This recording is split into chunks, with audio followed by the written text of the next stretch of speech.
दोस्तों ये जो आपको दिख रहा है ये चिरई नहीं है, ये चिरई नहीं है, यह है श्वासन तंत्र। देखिए यहाँ पे लिखा है श्वासन तंत्र, यानी कि सांस कैसे कैसे लेते हैं उस विधि को ही श्वासन विधि कहते हैं। देखिए सबसे पहले सांस कहाँ जाता है, नासा गुहा, यानी कि सांस लेते हैं नाक में है, उसके बाद हम लोग मुंह में लेते हैं। सांस दोनों तरीक़ा से लिया जाता है, नाक में है मुँह में है। आई सांस उसके बाद कहाँ जाता है, ग्रासनी में जाता है। कहाँ, ग्रासनी में। अब ग्रासनी से बाद यहाँ पे दो भाग में बांटा होता है, एक होता है श्वासन नली में, एक होता है जहाँ भोजन की तरफ जाता है उस तरफ। तो यहाँ से दो भाग में बांटा जाता है। तो हम लोग श्वासन नली में जो है सांस जाता है, और सांस जाता है कहाँ, श्वासन नली में, और उसके बाद जो दोनों तरफ बट जाता है, जो फेफड़ा में हमारी सांसें चल जाती है।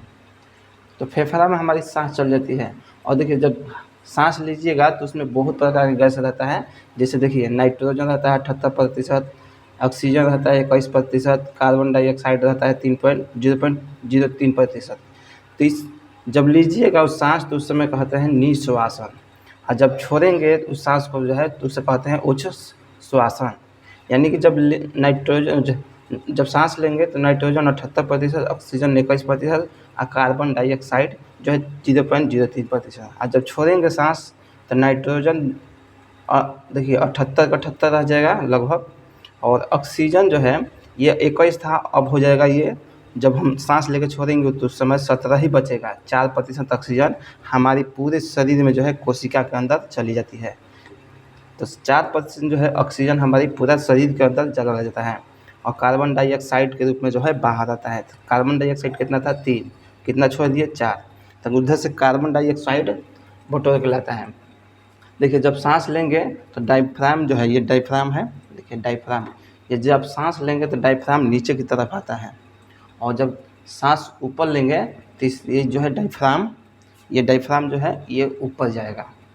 तो इस तरह से श्वासन नहीं होता है। अब ये क्यों लगा होता है, क्योंकि ये हवा में 20 प्रकार का जो है गैस होता है, उसको छान कर ये छानता है, फिल्टर करता है, और फिल्टर करके जो है ये खून में विदा करता है। खून पूरा शरीर को जो है ये ऑक्सीजन पूरे कोशिका को जो है ऑक्सीजन पहुंचाता है।